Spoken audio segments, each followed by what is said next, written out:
What's happening, everybody, and how the hell might y'all be making out? Thanks for tuning in to another episode of the Crash Bang Boom podcast. Today's guest is part of an ongoing series of drum and now drum accessory manufacturers in Jeremy Brieske, who is the owner of Lowboy Bass Drum Beaters out of Denver, Colorado. Jeremy and I touch on the origins of the company, initial design challenges, the many customizable coloring and etching designs, as well as beater style, and social media as a tool in the age of self-promotion, plus much more. So I hope y'all dig it. Crash Bang Boom Podcast can be found on iTunes Podcast, Spotify, Stitcher, Luminary, Google Play, Podbean, Amazon Music Podcasts, and more. Feel free to check out any of the previous 200 plus episodes. Give me a like, a subscription, and or a positive review. Support is appreciated. Sponsor shout out to the one and only NewOrleansRecordPress.com. If you're looking to release a vinyl, hit them up at NewOrleansRecordPress.com to check out the electroplating, mastering, design, packaging, and vinyl coloring options. And they even have a real-time quote generator to keep tabs on it all. They also break 12 and 7-inch records at 150 and 180 gram variants, and they do small runs of 100 and larger runs up into the thousands. So hit them up, and that's NewOrleansRecordPress.com. Do please keep tabs on artist live streams, lessons, tutorials, and masterclasses from your favorite musicians, as well as merch and physical releases that are for sale, as well as websites like SaveOurStages.com, looking to assist venues until we can open her up like Forrest Whitaker's eye. Shout out to Andrew Scholes. So without further ado, here we go. Jeremy Brieske, Lowboy Beaters. Check out the website at lowboybeaters.com and on Instagram at lowboybeaters. Crash, bang, boom. Crowds go mad with joy. Yeah! All right, I'm here with Jeremy of Lowboy Beaters out of Denver, Colorado. Jeremy, what's happening, man? How you doing? Not much, man. I'm really good. How are you, Jody? I'm hanging in there. It's kind of a shitty, rainy, sleety, crazy weather day here in Utah. I don't know. I know you're in Denver. I was just out there recently getting tattooed and cool. Realized that in the 20 years that I hadn't been there since the legalization of weed, no shortage of dispensaries out there, which was kind of a crazy experience to see firsthand. Yeah, for sure. I've been here 15 or 16 years, I think, and the city has changed a tremendous amount. And it's like, yeah, dispensaries and craft breweries on every corner these days, which, depending on what your vice is pretty awesome. Yeah, man, that's awesome. It was definitely a bizarre experience having not been there in so long. But yeah. In any case, definitely interested to talk to you about these beaters. I know y'all do felt, wool, wood, leather. You've got a sort of tapered 3-section design and then a shorter one that's sort of the divided like 2 sections. So we can talk about the varying options. I dig how it's, I think in sort of your mission statement, you were sort of mentioning that it's the soul of like a custom drum company, but with beaters. Right. And I like all of the options. So it'd be cool to talk to you about the origins of the company and sort of the trek that it took to get you to where you are here. But to start off with, I know from speaking to some of the other drum companies that I've spoken to between Q Drums and A&F and Jenkins Martin, et cetera, Noble and Cooley, they'd said that for the smaller items like snare drums or something like that, they had actually a pretty good year over the course of 2020, with the absence of live shows and everything. But how was 2020 for you with everything you're doing? It was okay.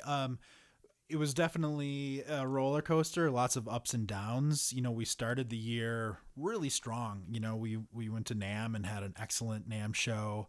And January, February into March was really good. And then just, like I'm sure most companies, once the lockdowns came into effect, we had a pretty rough month and a half. Where the bottom kind of dropped out a little bit. I wasn't totally freaking out because, of course, if you remember, it was like, oh, this will last like 3 weeks. Yeah, wow. A year later? We'll be back to normal. Yeah, exactly. But things bounced back pretty good for us.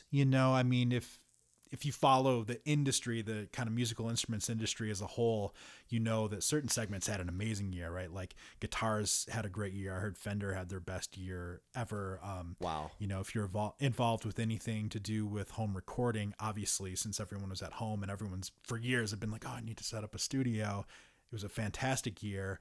Right. I didn't really hear that drums in general had a banner year, Sure. but I think that there's a lot of truth to just people who were like, okay, I'm home and I am going to concentrate on my hobbies. I'm going to concentrate on things that I love doing, which for people like us is playing drums. And, part of that is buying gear and kind of upgrading what you have as long as you were able to last year. Obviously some people weren't. Right. But yeah, it was all right. Gotcha, man.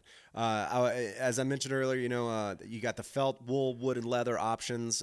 Definitely be cool to talk to you about sort of the sonic differences between those. But I also wanted to add an addendum that if you do anything beyond the leather daddy that I believe you call it, you could pay homage to the most ridiculous name in rock and roll and the vocalist of German band, except his name was Udo Dirkschneider. I just love saying his name. They had a song called London Leather Boys. So in theory, you could do the London Leather Boys, and then you got the low boy in there. You got there's a couple of options within that, and a homage to again Udo Dirkschneider. I just love saying that ridiculous fucking name. Yeah, I'm not familiar with him or that tune, so I'll look it up. Yeah, the Leather Daddy it actually came from an Arrested Development. Oh, nice episode. Yeah. So look that up.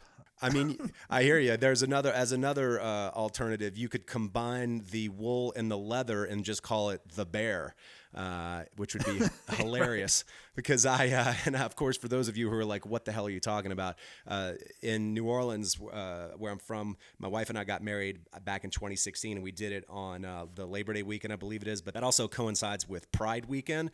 So it's like a huge leather-cladded bear, large, hairy gay man event. And we ended up at this venue that a buddy of mine owned, and in the back in the venue area they were doing what they call the fur ball, and and then we were hanging out in the front, and I was like, all right, let's just go in and dance, hang out, and we were up in there, and at some point this guy came over to me and he's like, hey man, I want you to know I appreciate you not judging us and just hanging out with us, man. That really means a lot.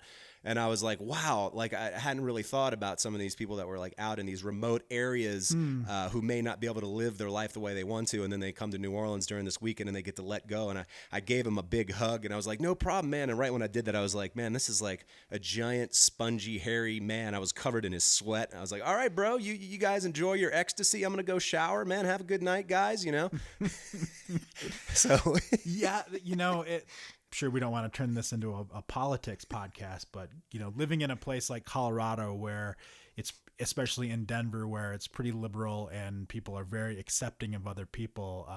Sometimes you forget that in different parts of this country, it's not the same. So totally. Yeah. Especially in the deep South, right? Yeah, for sure. But that sounds like it turned into a really fun wedding.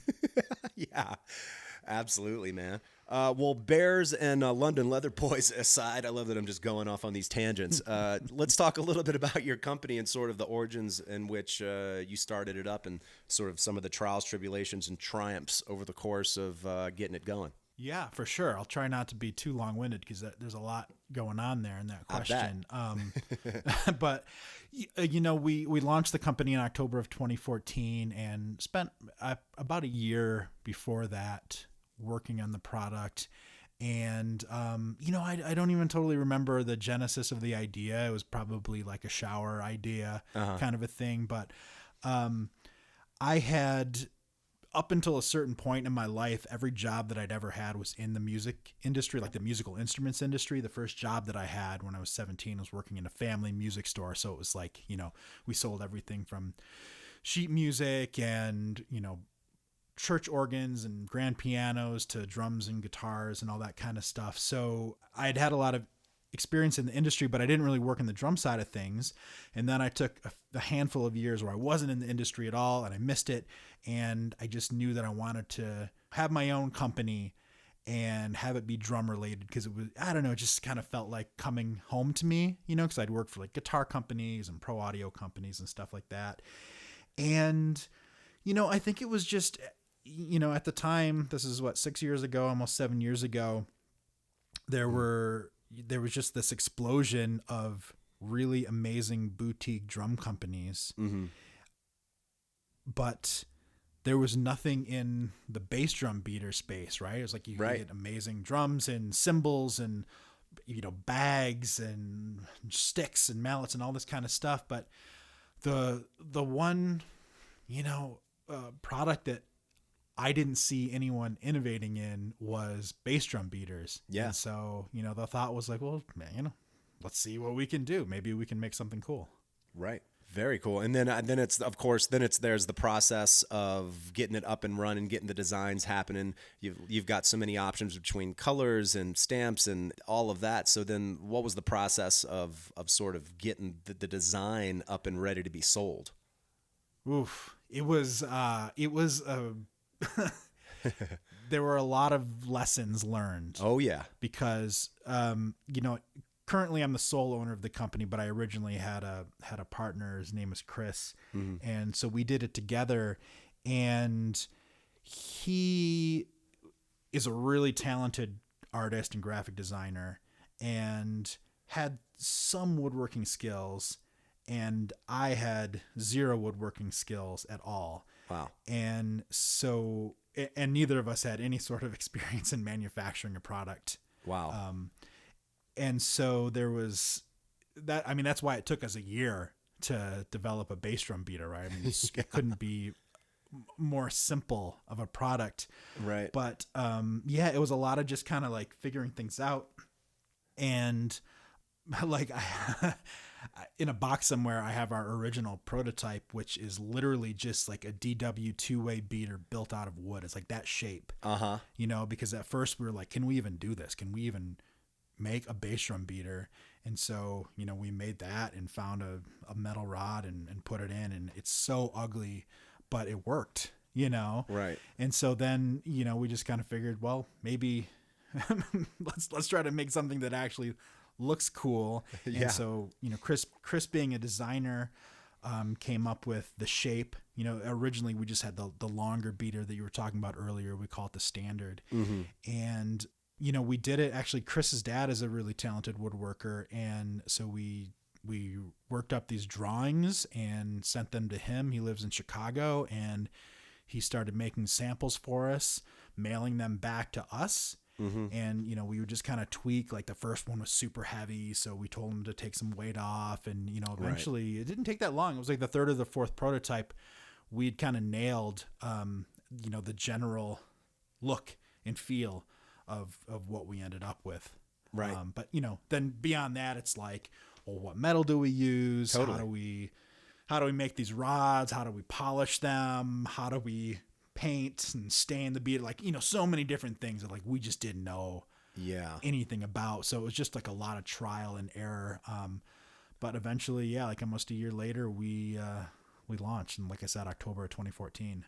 Awesome. And then the process of getting an adhesive that would work, given the repetitive striking motion of a beater to adhere to the rod, what was that? I mean, is it pretty much just getting a super strong industrial adhesive and just sticking it on there and you're good to go? Not quite that simple, as it turns out. Yeah, not quite right. Of course not. Yeah, I mean, it's tough because also, adhering metal to wood is not the smartest thing if you're going to manufacture something, right? Because, wood expands and contracts with humidity and weather and all this kind of stuff. So, so that was tough. And, it's funny, because we actually, probably the first 12 or so beaters that we sold then turned into our first product recall. Oh, fuck. And it was such a stupid thing. So we figured out how to make these rods, right? And we figured out how to glue them together. And kind of like the very last thing that we did was figure out how to polish the rods and make them look nice. So we were just buying, this just stainless steel and making our prototypes out of, it was just kind of like dirty, kind of grimy stainless steel, and we would clean it a little bit and then glue them up. And then we bought this polish wheel and figured out how to, like bevel the edges with a grinding wheel and then polish them and make them look super nice and blah, blah, blah. And then the thing that we didn't think about, and now in retrospect, this is like, even if you're just like a someone who is handy around your house, you should know this. And we didn't know this, that adhesive wants to grab onto like jagged edges. And so if you highly polish a piece of metal and then try to glue it, it's not going to be very strong because that glue isn't like grabbing into the crevices. Right. And so what you need to do is like hit it up with sandpaper or just kind of like rough it up on a grinding wheel, and then make sure you clean it and clean all the, the grease and the dust off. Right. And then that's what the glue will grab onto. And we didn't know that, but we didn't have a polished rod until literally like the first run that we did. And we built like 90 beaters because we thought we were going to have this amazing, like opening day of sales, which didn't turn out that way. And it's probably good, right? Because we sold like, a dozen in the first few days, and quickly realized that like after you played them for, a half hour or so, the wood piece would probably snap off. Oh man. Wow. I have heard though that you as a business, you end up looking better in your customers' eyes if you screw up and fix it than if you just do something right the first time. Right. So that was kind of like our first business lesson of like, just, contact all these people immediately before they play a show. Yeah. And tell them not to play a show with that beater, and we'll just replace it for free. And we did. Wow, man. And then as far as like customizing the color side of it, which I love it that y'all do that. I mean, are you using paints or stains or either or? And sometimes I'm seeing like the little indentations that separate the 3 little sections or 2 sections, depending on which one you go with. Those, you have a separate little color in those insets or inseams. So are y'all just, is that, I know this because I've painted houses on and off for 15 years. We just bought a house. I painted a ton of rooms, and I know painting can be a pretty tedious process. And then once you get into really small spaces, whether it's staining or painting, it's like ridiculously tedious. Yeah, for sure. Yeah. So to answer your question, we use both. We use a stain on the wood. So if it's a beater that is, a color other than just natural wood, we'll stain it, and then the stripes are painted. Gotcha. And on a natural beater, we just paint the stripes, and then we just use a tung oil over it, to seal it and protect it. Gotcha. And I know y'all also burn sort of insignias or whatever it is. How are you making those? And is it like infinitely customizable? Like if I want Jody Smith, you can just make that up somehow and then burn it in there, or is it just a few options? Yeah, you can actually do that.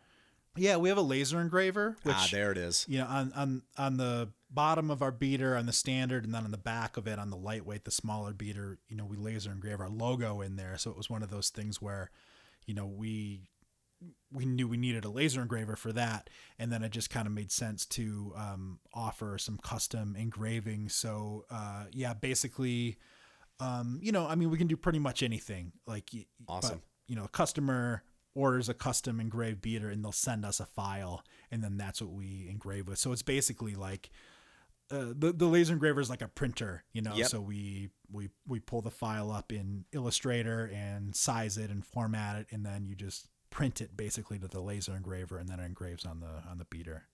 That is awesome. Yeah, I've seen some of those laser engravers, and they can laser, because they're lasers, they can engrave just about anything, and it is wild to see.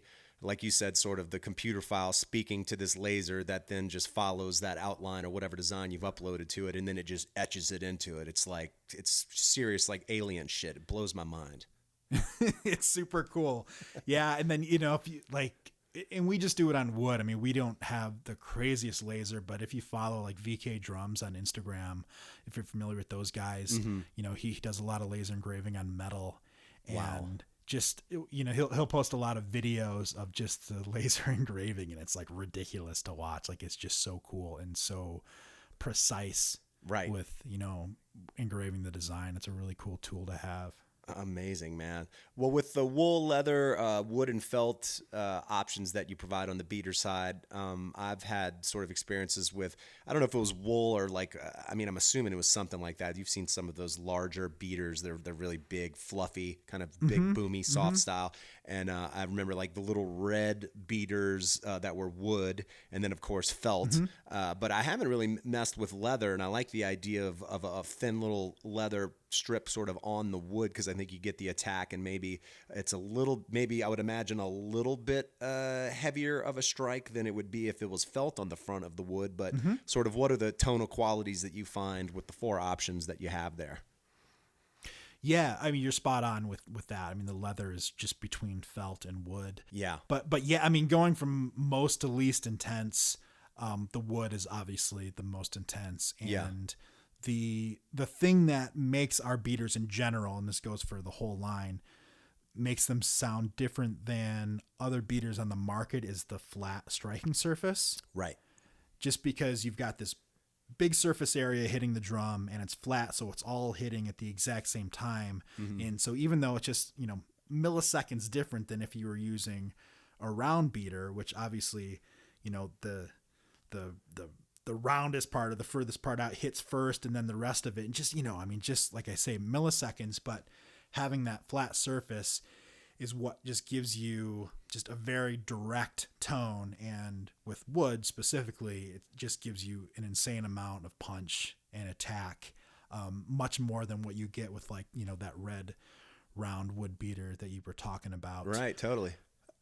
Yeah. And, leather is the next step down, and the leather that we use, it's like a hard piece of leather, and it just, you kind of like swap a little bit of the intensity of wood, because if you're playing in like a metal or a punk band, and all you're looking for is just like maximum attack, like cutting through that mix, you want wood. Right. If you're looking for something similar, but maybe you want a little bit less punch and a little bit more warmth, that's where the leather comes in. Sure. Kind of moving down from there is our felt beater, which again, because it's a flat surface, it's just a little bit punchier, just a little bit more,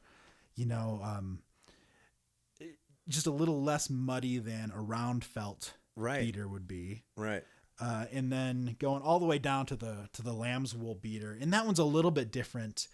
And with that one, we were really trying to nail the tone of a vintage lamb's wool beater, kind of like what you were talking about, where, you've played a lot of those big poofy beaters. And I mean, not to get too deep into the design of that style of beater unless you want to, but the companies that are doing that kind of beater now they don't really sound like the vintage lamb's wool beaters did. They tend to build them out of slightly different materials and in slightly different ways.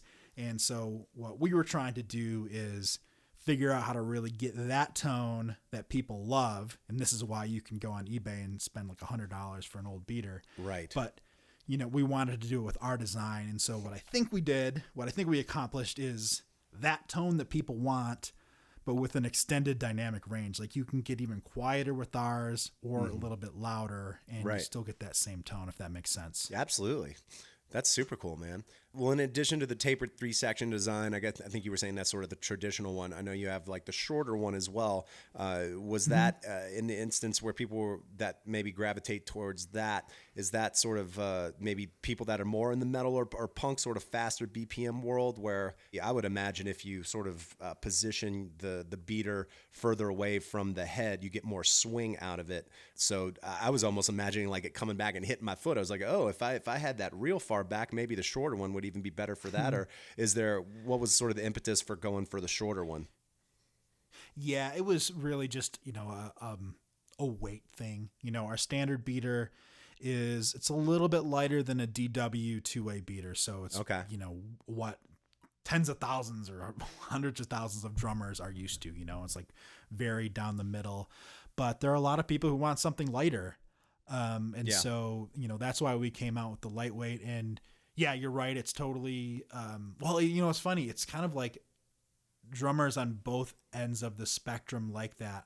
On the end that you're talking about, it is a lot of like metal players doing double bass who are just, going for speed. Right. And then on the flip side of it, it's a lot of people who are looking for a more, delicate tone. Like I think you can, I mean, it's kind of like going from a 2B to a 7A. Like, Right. you know, you can control it a little bit more. And like we sell a lot of the lightweight beaters in the lamb's wool. So for, you know, jazz players or people who are playing in kind of like stripped down acoustic bands, because you can just really, you know, you can just really get a very quiet tone out of it, but still where it sounds good. Right. Well, let's get into, I guess, a little bit of your story as a drummer. It's funny, I was thinking about some of my early equipment and the evolution of it over the course of this July 4th will be my 30th year of playing drums. I got my first kit. It was a 80s Tama Superstar kit, which I actually recently bought another version of it. So I have like the same natural colored kit that I had when I was 15 years old.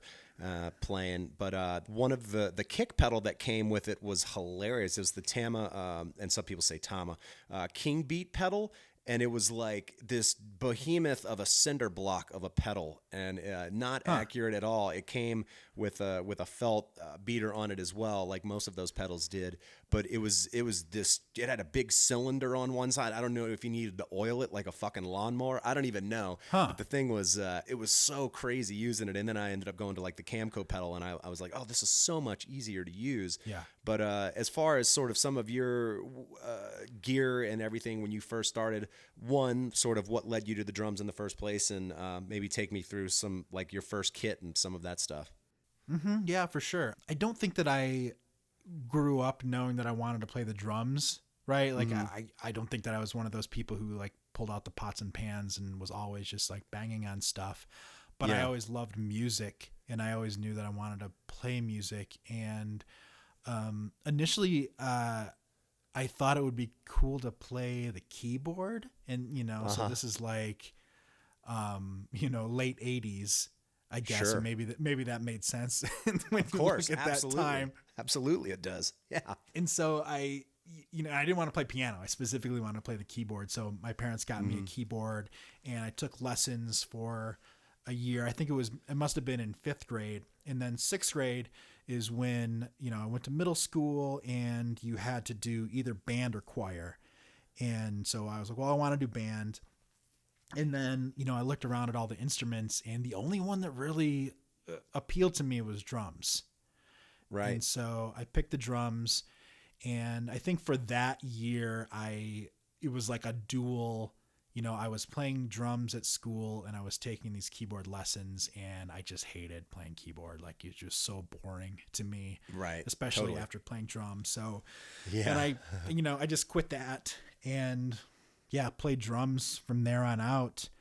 And, you know, I mean, started like with, you know, just on the practice pad and a bell kit, and then graduated to a snare drum. The first snare drum I got, my parents bought it used. It was a Slingerland, not like a good one, you know, like I think kind of like one of their student models. Like it really didn't sound great, but it was cool. It had, you know, like a marine pearl wrap on it. Nice. So that was cool, because like everyone else in band had, you know, like, you know, a rental. It was like CB700 snare drum or something crappy. Mm-hmm. And I had this kind of cool looking vintage Slingerland snare. Totally. And, you know, and then my first kit, like, I mean, like so many other kids of that era, was a Pearl Export, just black Pearl Export. You got it. Mm-hmm. and some crappy, like some of the worst sounding cymbals ever, the Zildjian Scimitar cymbals. If you remember those. Those were rough. I absolutely know what you're talking about. They were bad. And, you know, it's funny, like being a kid and not knowing anything about drums, because, you know, I think the kit came with one cymbal stand. So I was like, all right, I got to get one cymbal. And I bought the Scimitar Crash Ride, because in my mind, I was like, well, that's going to be an awesome crash and an awesome ride. So that totally makes sense. It turned out to be neither. Oh my God, man. That is funny. the evolution of everything from pedals to drums themselves to the hardware and everything in between. For me, it's funny how you can be so excited about an instrument that you haven't really developed an ear for even what it is or how you could alter it to make it sound quote unquote better.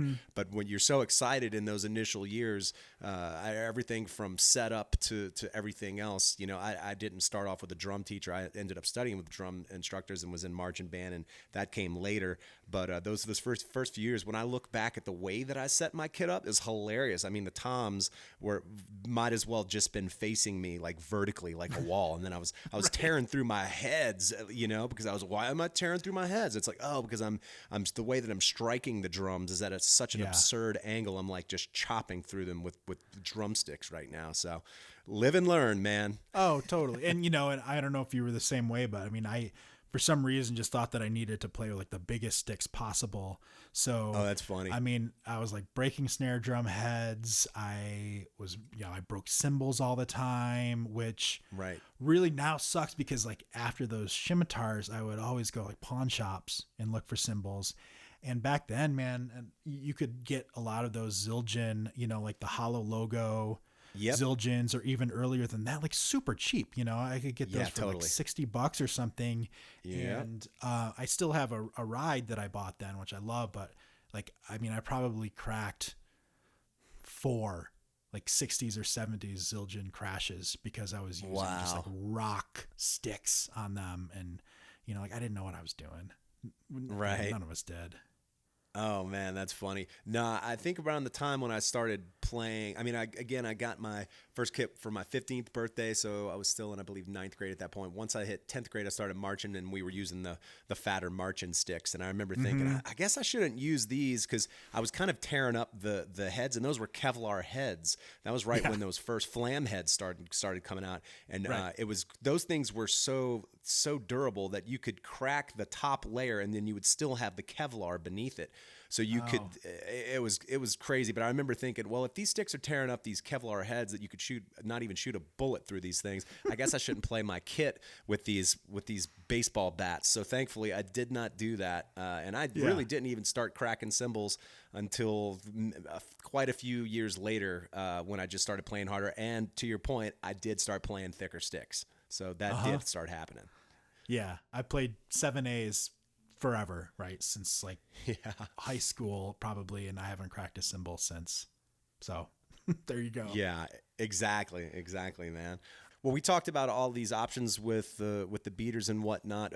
Who are some of the artists that are playing them? Because I've seen a few drummers who I really dig playing them, and the demos and everything that I'm hearing, they do sound great. So it's awesome to have these great drummers playing awesome drums and using your beater so you can kind of hear what they do. So who are some of those players? Yeah, man, it's such an impressive list. And I want to say that humbly because obviously it's not, it's not me, but we didn't even have an official artist program for years. We finally just launched it a couple of months ago. Even though we'd had all these amazing people playing our beaters, which I guess is like the ultimate compliment that they weren't playing them because they were getting like free gear or some sort of endorsement. They just wanted to play them. But we recently wanted to make it official. And so, if you go to our website, lowboybeaters.com/artists, you see there's about 40 of them, and everyone from like Glenn Kochi from Wilco, Steve Ferroni, who, played with Clapton back in the day, and then Tom Petty and the Heartbreakers. Average White Band. Oh, yeah. Average White Band for sure. Yeah. Scott Amendola and Steve Lyman, a couple of really great jazz drummers. Nice. Tim Very from the Manchester Orchestra. Brendan Buckley, who plays with Shakira. Yeah. God, man, just like tons of really awesome drummers. Who are some of the, you mentioned that you were a fan of some of them, like, who were some of your favorites from that list? Well, I've spoken to Brendan Buckley, and that was great talking to him. Super knowledgeable guy, talented drummer. Dig the dual drumming things that he does. Drummer Plus One, I believe it is, on Instagram. I really dig Steve Lyman. I'm a fan of those Craviotto drums, and he's got some amazing kits. And as a super soft and super uber dynamic jazz touch to playing, and it's super cool watching him. Of course love Steve Ferroni, and so yeah, those were some of the guys. When I saw that, I was like, oh, that's awesome that some of these guys are playing these things. 'Cause it's super cool to have them endorsing you like that. Yeah, it's a good list, man, and we're really proud and very excited for all of those people to get back out on the road. You know, that was sort of part of it too, was just in the last year, kind of realizing, man, like how much we all take for granted live music and take for granted that these people are, you know, like up and leaving their families and their loved ones for months at a time to tour around and sleep in buses just to, you know, make us happy for an hour and a half and a night. And so, you know, part of doing this artist program was like, man, when you are all back on the road, we want to do everything that we can do to support you. And whether that means, you know, beaters, whether that means just promoting your music on our social media, promoting your shows, like whatever it is, like, you know, we just wanted to have just a tighter relationship with those people. 'Cause it really did kind of like put into focus for me how much they mean to me as a business owner, but also as just a lover of music. Totally. And, you know, you mentioned social media. That's one thing that I like to ask people who are pretty active on social media and keep up with it, because I think the quantity of posts certainly helps. It, of course, helps if there's quality associated with the quantity, and I think that you have both of those. And, I mean, you can go back pretty extensively through all the posts that y'all have done.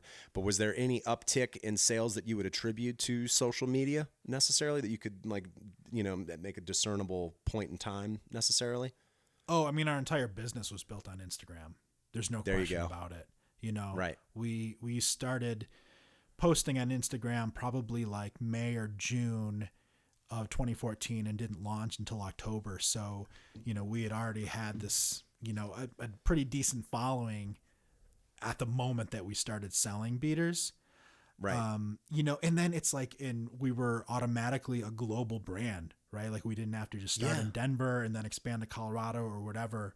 You know, I mean, on the day that we launched, we had, I mean, I don't remember if it was hundreds or thousands of followers, but we had a decent amount of followers. And, you know, like, I don't want to like get super geeky on social media, but back then on Instagram, you know, if you posted something, almost everyone who was following you saw it. So, right. you know, you could reach everyone for free, which is no longer the case, but you know, that's a different conversation. Right. But yeah, I mean, for sure, man, like without Instagram, it would have been a much tougher uphill battle to get where we are today, for sure. Absolutely. You mentioned the sort of global reach of using social media as self-promotion. And for instance, like, what are some of the furthest places around the globe where where people are selling your beaters? Oh man, we have a number of dealers in Europe, like 3 in the UK, I think, and, you know, the Netherlands and just a bunch of different countries over there. We have some dealers in Australia, in South Korea. Wow. Yeah, just, I mean, all over the place, you know, and then you can also order a beater off our website and we'll ship anywhere in the world. So if, you know, if you're listening and you're in a place that doesn't have a dealer, then, you know, you can always order from us and we'll ship to you. Right, right. And I tell you what, if it was ever advantageous to design something small, you're certainly saving, as are the customers, some money on shipping. It's one thing to make a beater. It's another thing to make like a bass drum and then be like, okay, now we got to send this bass drum to South Korea. It's going to cost you $1,000 for us to ship this to you. Dude, 100%. I mean, that was another thing that we didn't even think of when we were developing this, but yeah, if you're out there and you have a product idea, if you can make it under 1 pound packaged and ready to go to the post office, you are going to save, you know, like 60% of of the cost between like 1 pound and 1 pound 1 ounce. Yeah, absolutely, man. That is wild. Well, is there anything you got going on as far as looking forward to 2021, other than hopefully some music coming back and getting these musicians back out on the road? I mean, y'all as a company, are there any particular designs or any other things that y'all are looking at rolling out, or y'all just trying to coast and keep it happening? A little of both. You know, we are. I'm working on some new beaters, some stuff that's going to be actually very different than what we're doing now. Okay. It's a little early to talk about it. Sure. You know, because I mean, you know how it may not happen. Like it's something Of course. come up and Totally. it's like, well, that wasn't such a good idea. Yeah. But yeah, I mean, I'm hoping well, I guess it would be probably January of 2022 when we would launch what I'm working on now. But for the rest of the year, yeah, I think it's just kind of rolling with what we've got. Yeah. Just doing more outreach, working with the artists that we talked about, trying to get our beaters into some more drum shops, because, you know, that's another population that we want to support, because they've had a much rougher year than manufacturers have, for sure. Right. Obviously. Yeah, right. You know, so yeah, it's just kind of like more of the same, man. Just barreling ahead. I hear you, man. Right on. Well, thanks for rapping, Jeremy. I appreciate it. I'm a fan of these beaters. I'm going to have to get my hands on some of them as well. I've been stumbling through double bass for quite a few years, so I'll end up having to probably grab a couple. But it's definitely cool. The options, the customizable options of it, the whole thing, the whole concept behind it is super cool. So congrats on keeping it going, man. Oh, well, thanks. And yeah, I appreciate you having me on, man. This was fun.